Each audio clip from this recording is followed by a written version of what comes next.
কলকাতার ঋষিকেশ পার্কের এক কোণে যে মেয়েটি নিচু মুখে ছলছল চোখ নিয়ে বসে আছে, ওকে কি কোনো কথা বলছে? আর এখন শান্তিনিকেতনের রতনপল্লীর মেয়েটির কাছ থেকে পলাশ নিচ্ছ, এটা কি ঠিক হচ্ছে? চঞ্চল, সাম্প্রতিক যুবা ভাবো। হৃদ চঞ্চলতা ভালো, কিন্তু তা একই সঙ্গে দুদিকে ধাবিত হওয়া কি ঠিক? নারী বা পুরুষ, সময় বা সমাজ, ধর্ম বা রাজনীতি, সবাই একসঙ্গে দুদিকে ধাবিত হয়। আর দুঃখ ডেকে আনে, মেঘ ডেকে আনে, সব সাদা কালিতে ডোবায়। চঞ্চল, সাম্প্রতিক যুবা ভাবো। ঋষিকেশ পার্কের মেয়েটিকে দুটি নম্র স্পষ্ট কথা বলো, কিংবা কিংবা পলাশ ফিরিয়ে দাও।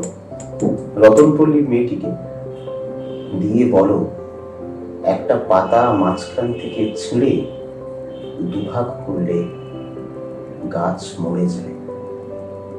ভালোবাসা একদিকে যায়, ধায় যায়।